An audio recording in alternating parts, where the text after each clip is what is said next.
Wow, that was hella embarrassing, but it doesn't even matter because welcome to Rugby Tonight on the GiftTime Rugby Network. I am GiftTime Ebelu translating rugby for you. We have a great show tonight. We have a couple of special guests on, Shane and Brennan McGeehan, a couple of twins about to take over the rugby world. It's about to be lit up there, man. You guys don't even know. But first, we got to talk about this summer. This summer was dope as I don't know what. We had probably one of the best pinnacle pieces of rugby event entertainment that we could have had in the Women's Rugby World Cup. And for me, I was not mad with it at all. And I don't think anybody else had been either, because the numbers were amazing. The action was amazing. Statistically, this was a record-breaking event for women's rugby. We had 45 million views that were watched for the women's rugby. We had 247 tries with 1,549 points that were made over the course of the tournament. We had 50,000 new fans that added themselves to World Rugby, which is incredible. And we had in England, it was a record-breaking TV numbers for UK's ITV with 2.65 million viewers watching the Women's Rugby World Cup. Mind you, record-breaking for the Women's Rugby World Cup, not in general. And the tournament broke its overall viewer record with 3.2 million viewers for England versus France for the England versus France semifinals. Like, you can't beat those numbers. You would think that that would garnish you like all the praise and records that you could ever ask for. And after all that work that was done, all they did, you know that the women definitely were given everything, right? Right? But look, I think we will be realistic. This is certainly the best prepared Blackfern side we've seen away. We've had a campaign manager in place for the last 2 or 3 years. Great program, both home and away this year and last. And so they've gone away with a real chance this time round. And I know England was always their focus. We'll get them back in the country. We'll sit down. We'll obviously review the program and see where we go. A fully contracted 15s program at this stage is difficult to see, simply because there isn't a 15s program in the world that would sustain that. But look, bruh, really? Can't even give the number for the number one team in the world. Well, you know, obviously England was clearly able to get their numbers, right? Like, it would make only sense that, you know, they were going to be able to get it, because they still came in second, still dominated the tournament. But nope, before this all started, they had already gotten their full-time salaries cut for the country so that they can focus on sevens. And, you know, when it comes to playing great rugby, you would hope that there would be a compensation somewhere, you know, especially in places where they're dynamically set.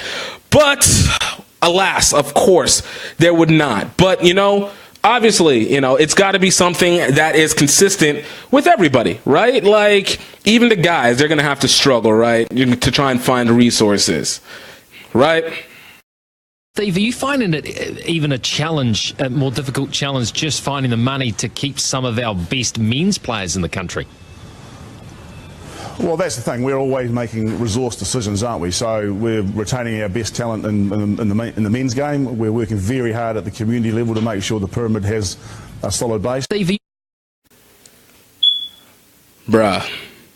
Like, you're always able to find it until you need to do it. And I think it's fair to say that whenever it comes to the duration of how rugby goes, we clearly need to be able to carry both sides. We're literally one of the few sports, if not probably the only one, that both sides actually matter. And there's an investable interest that needs to be done for both sides, like funding. Like, it's time to fund it. Not even just fund it. Find the proper revenue sources for it, because you do have the brands. You do now have recognition to it. As it continues to grow, it needs to be able to be given the proper commercial benefit that you would even give to the men's side. I mean, it seems like that would be the right decision to make. I mean, in my opinion, in every conscious being, if you have something that looks good and everybody's paying attention to it, where the numbers are telling you people are watching it, maybe you should probably try and sell it. And by sell it, I mean use their likeness and their brand to garner you money so that you can also pay their salary. You know, like a typical sports business machine is gonna do. But hey, what do we know? We're only, doing that with literally any other sport. And the one side that we had, the women's, of course, we're just gonna slide it off to the side. Fun stuff, right? No. But even despite all that, it was still a very weird summer as well. I consider this summer a weird one because there were so many coaching changes that occurred during this summer. I consider it it was almost Game of Thrones like. One of the favorite shows, we just lost it this past week as it came to a conclusion. Blue Dragon, dope as I don't know what. And I was looking at what was changing over the course of this last summer between teams. We had a lot of changes, whether from Navy going to Dartmouth, Penn State, and when you started looking at the connection, it felt so Game of Thrones like. So this is our first ever segment. This was a mighty Game of Thrones like.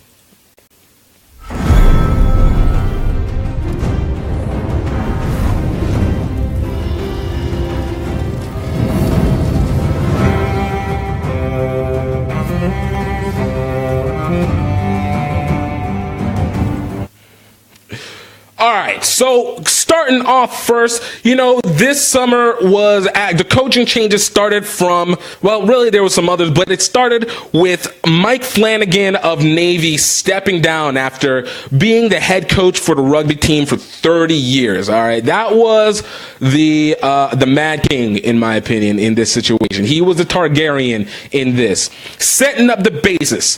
Whenever the Mike Flanagan stepped down, he left it up to Gavin Hickey from Dartmouth, leaving and moving on to his next post as the new head coach for Navy Rugby.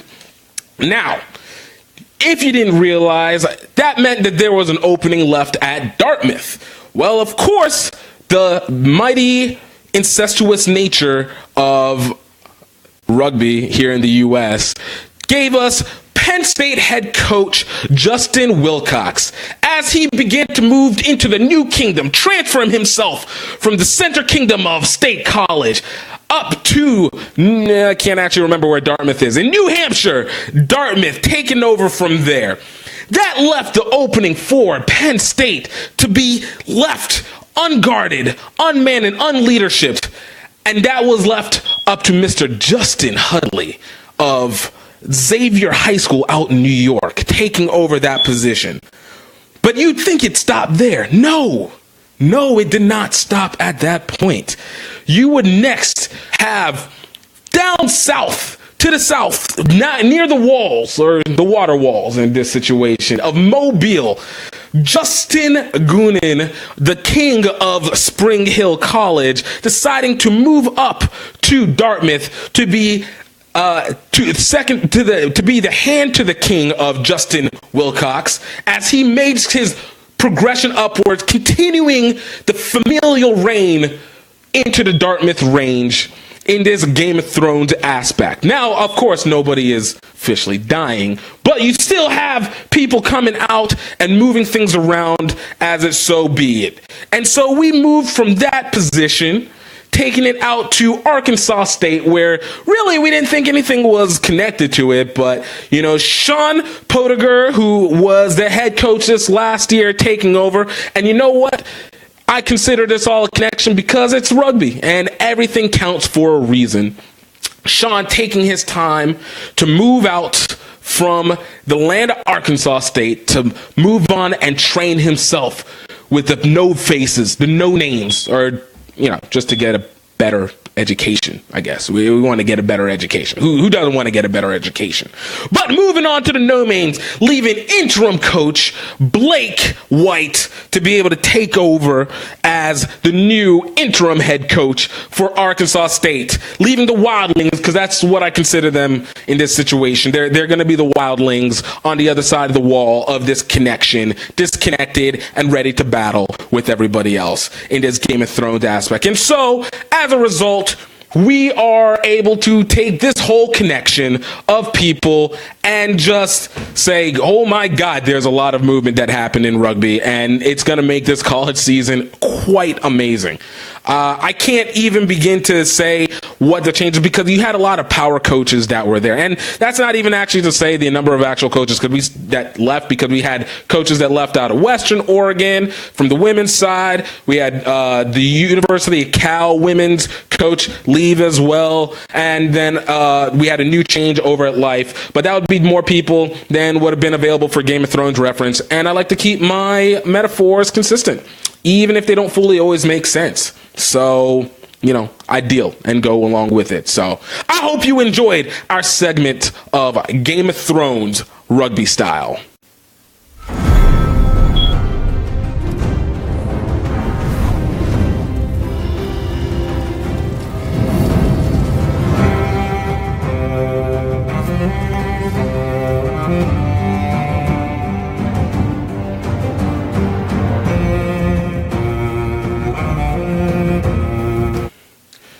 All right, guys. The other thing that we have come now is at the beginning of a brand new season of rugby. I mean, we got college rugby popping up and senior club rugby popping up, and well, that's about it. The other rest of them are kind of coming along the way, but it's only been the first couple weeks. We have a lot of action happening, but you know what my favorite thing watching for whenever rugby starts is the people getting prepared. So we were able to go on to our Instagram, and we were able to find some of the dopest Instagram videos that we could find of people getting ready, getting set to play rugby. And you know what? You're just going to enjoy this. You're just going to enjoy this. Check it out.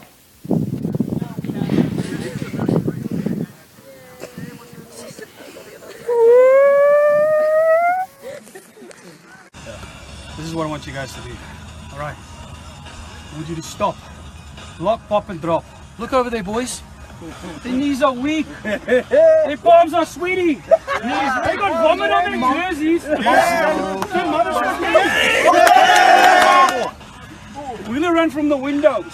To the wall. Yeah! Till the sweat drop off the ball. Yeah! Skeet, skeet, skeet.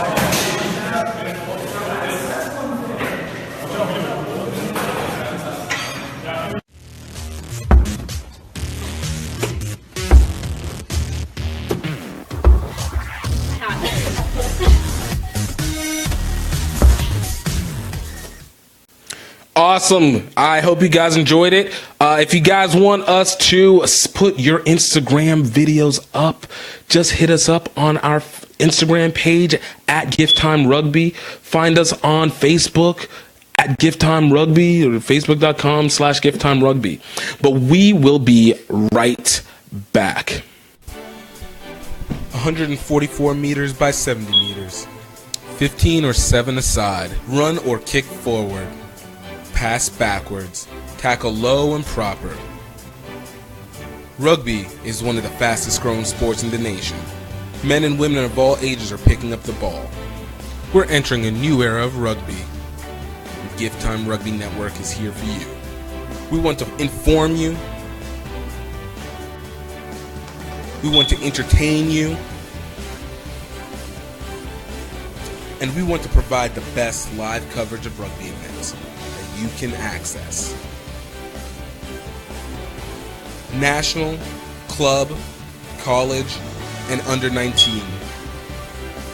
GiftTime Rugby Network is here to translate rugby for you.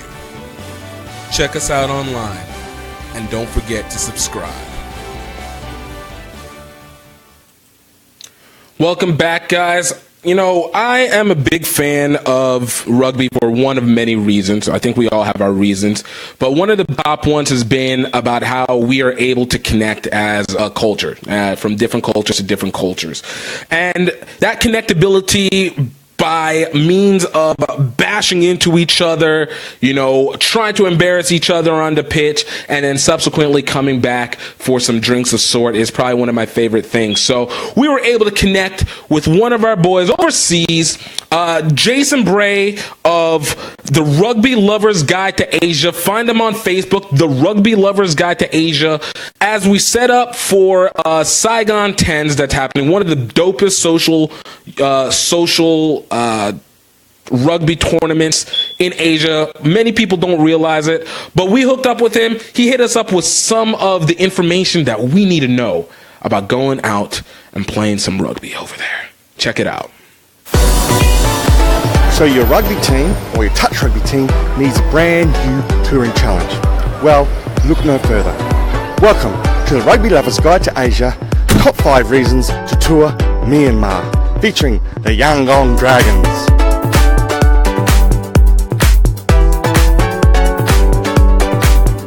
Number 5, true rugby community. So when I arrived here in 2012, there was no rugby, and then in I think it was early 2013, an email went around. I think we started out with about 10 to 15 guys, and now we've grown to, I don't know, 150 members. We come from all over the world. We're all based here doing different types of work, and with that we bring a whole bunch of different experiences. It's difficult here. Maybe you have no water for a week, or you have termites in your house or cockroaches. There's not that many expats in this town, so everyone that kind of gets together is really close, gets along well. Myanmar's a fairly transient place, but there's one thing that's always been, pretty solid for expats here, and that's the rugby club. Number 4, exotic location. Myanmar's a fantastic country. It's the Golden Land. We've got a very interesting place to come to. There's lots to do around the country outside of Yangon as well, so you can definitely tack on a great holiday on top of that. Any club who's travelled here already and always comment that they've experienced something very unique. Number 3, the Little Dragons. Little Dragons was started a little over a year ago, and just starting off with, this is what rugby is, this is a ball, and we're playing fun games. And what they're hoping to do is through the values and the culture that rugby has given everyone else, they're trying to bring that to the poorest of people here in Myanmar. Teams that are interested in visiting, there's opportunities to have a skill development class with the Little Dragons. We'll bring those touring teams to sponsor pubs. All of the sales that they make over the bar of the night, a portion of which will go to supporting the Little Dragons. Number 2, Dragon Hospitality. Anytime a team comes over here, it's a really special thing, for us especially. So, we try to make sure that we take care of you guys. Over the last few days, I've had the opportunity to be hosted here in Burma by the Yangon Dragons. I found them to be generous and fun-loving hosts. From the great accommodation to the great nights out, this has been a first-class visit. But I'm not the only one. We've had the Hong Kong Vandals, we've had a team come down from Doha, we've had a team from Bangkok, the Fabs from Singapore, team from Vietnam as well, and we love putting on different types of activities for them to participate in. Number 1, developing a rugby frontier. I think that we really want to get the game expanded in Myanmar. Really, we want to get more and more people involved. I could see it growing because it could be the number 1 sport that they start playing. The successful path that the Little Dragons are on right now, and the support that the Yangon Dragons can provide, that will probably or hopefully lead to a national team. So there it is, ladies and gentlemen. Top 5 reasons why you need to get your team together, fly over here to Burma, and have a great time. It would be great if you book your tour with us as soon as possible. Come support Myanmar, come support the Little Dragon, come support the club. Rugby's latest frontier is calling you. Rugby family, isn't it? It's such a great sport. I think you go anywhere in the world and you meet someone who's into rugby and you've already instantly got that connection. I think that's what's happened here.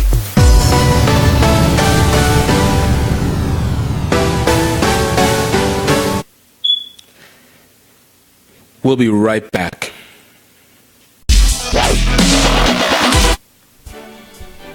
144 meters by 70 meters.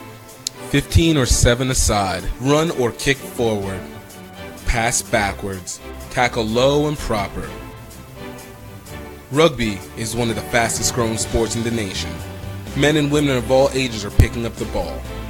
We're entering a new era of rugby. And GiftTime Rugby Network is here for you. We want to inform you. We want to entertain you. And we want to provide the best live coverage of rugby events that you can access. National, club, college, and under 19.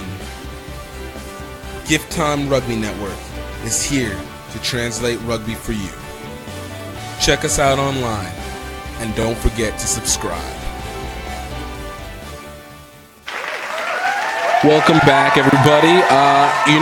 I love it whenever we have a really great guest that is able to come and just be able to talk to people in any kind of normal way. And these pair of guests are really dope. A couple of twins, some big 6'3" up and comers just out of high school. Being able to watch what rugby can be and the athletes that we're bringing in, it was something to be just be able to witness and just be able to see approaching. It's something that we should be excited, especially as an American audience. So I want you guys to just take the time and just you're gonna love this.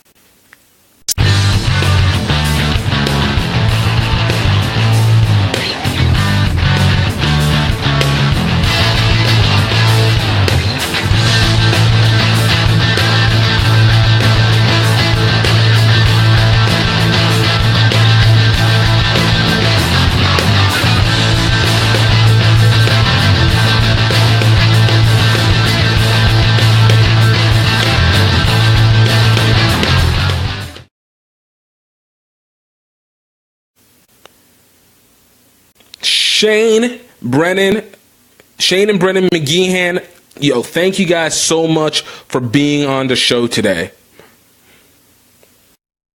Yeah, thank you for having us. I gotta say, this is one of those situations where you guys are in quite a unique situation here.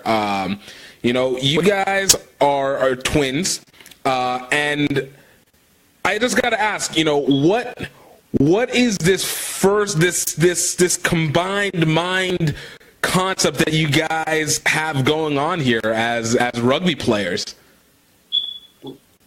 Yeah, I think Brennan and I both we love playing the same sports together. We love just being together and hanging out. We're really good friends. So when we both heard about rugby, we both wanted to try it right when we heard it. We knew that we'd have a good connection and everything. So yeah, right when we heard, we knew we wanted to try it. We love playing football together. We love playing basketball together. Every sport, really. We love playing together. So we knew it'd be good.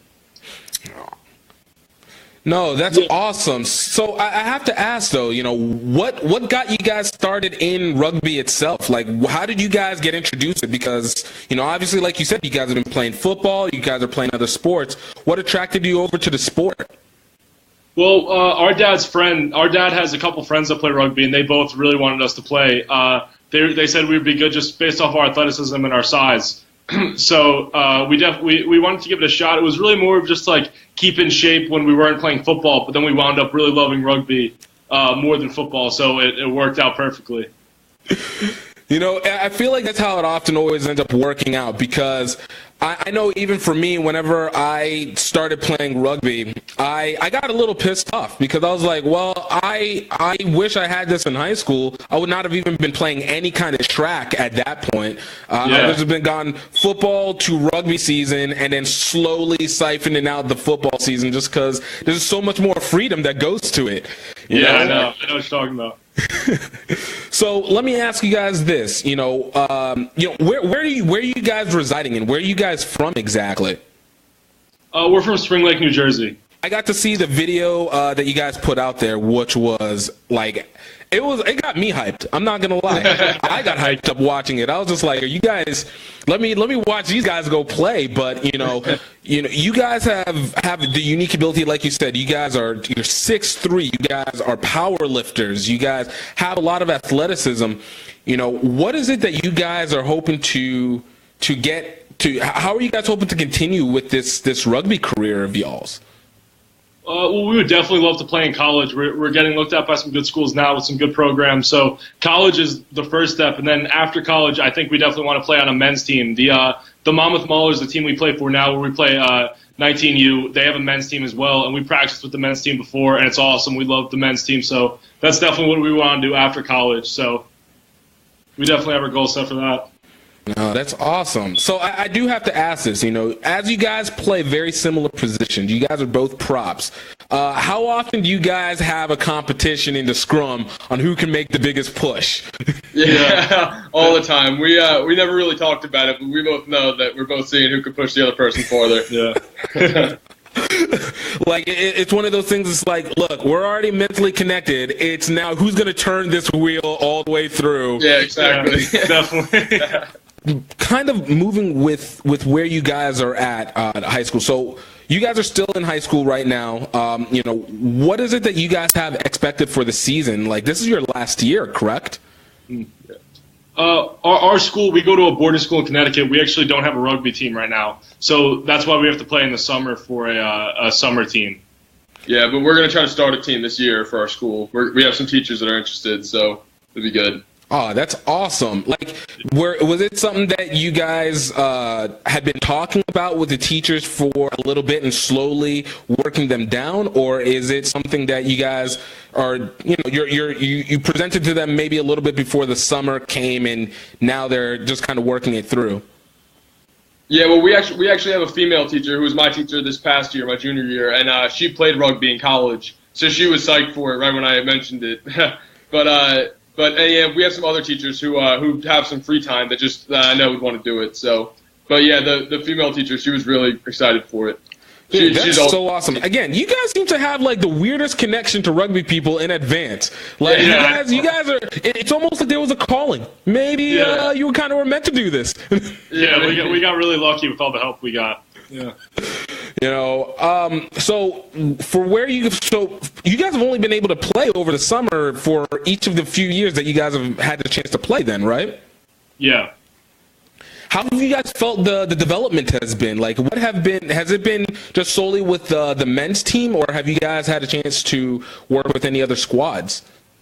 Well, we actually played 19U this summer, and we practiced with the men's team after the 19U practice. So the 19U team was coached by Matt Bernstein, who was he's an amazing coach to start. He was like the perfect coach for us. He was really helpful and he helped us so much with our development, and it was a great team that we played for. So we definitely learned a lot, and it was the best team we could ask to start off with.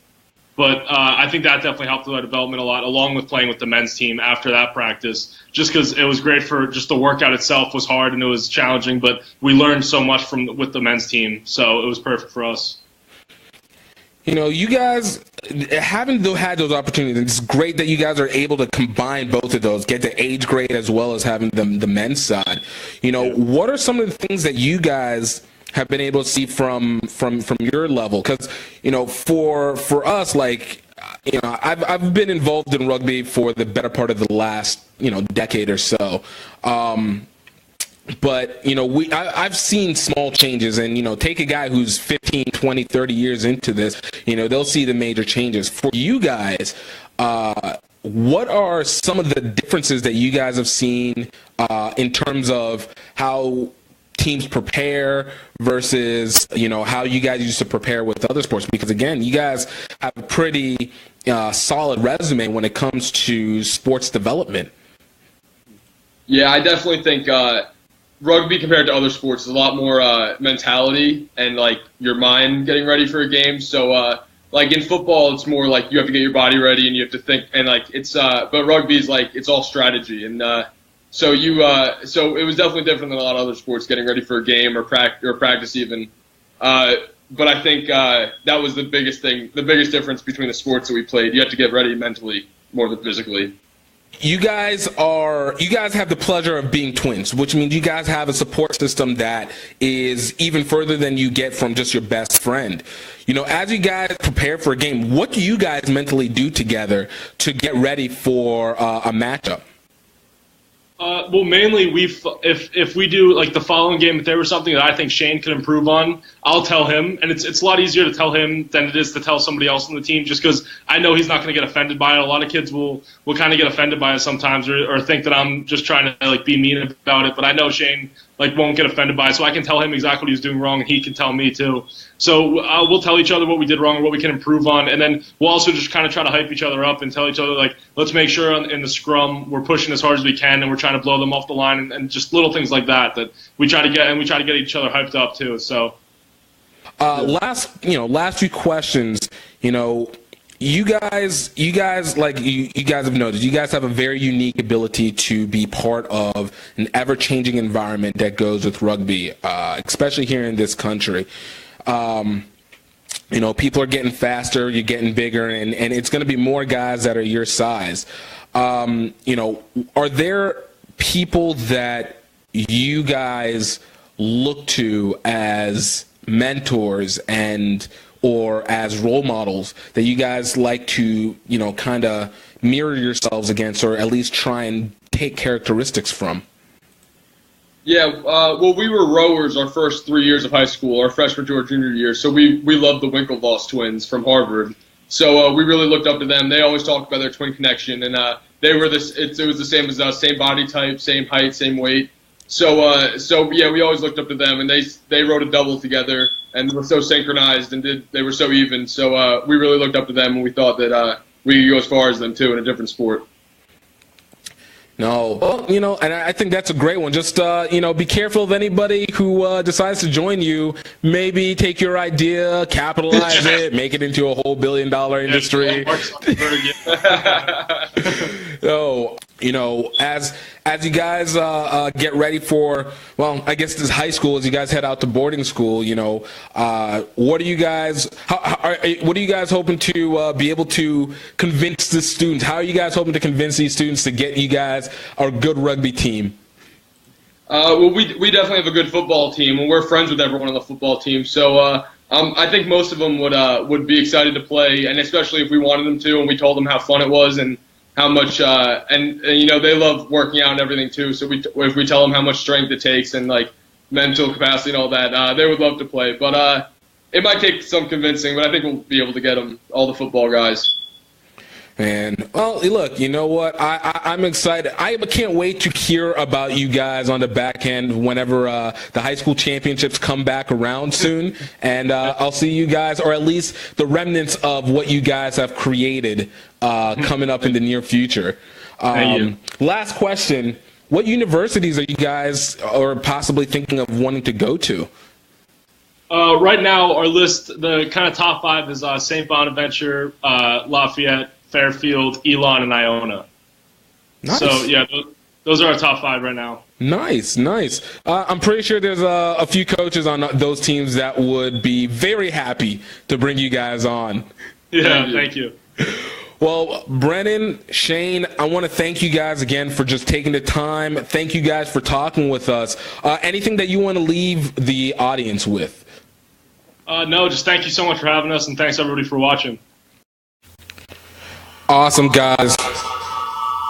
Thank you guys for just taking the time to be with us. This is the first episode. We did it buku late at night, so there would be so few people watching. So if I messed up, I at least have a chance to make it up on the back end. And what we're going to end up doing is we will have our second episode on Wednesday night, the night that we actually want to have this, and actually at a time that it makes sense and not 1 a.m. Central Time. So thank you guys.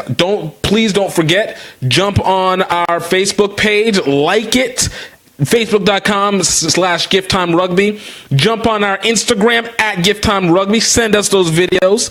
Don't forget to go to Twitter, like us there, follow us there, because we put up our scores on that one before we put them on the article. So if you want to get up-to-date scores for any of the college rugby teams that are happening out here, that's the place to get it. On Instagram, we're just dropping humorous stuff because we just like to have fun. And then, of course, on YouTube for extra material, interviews, different shows.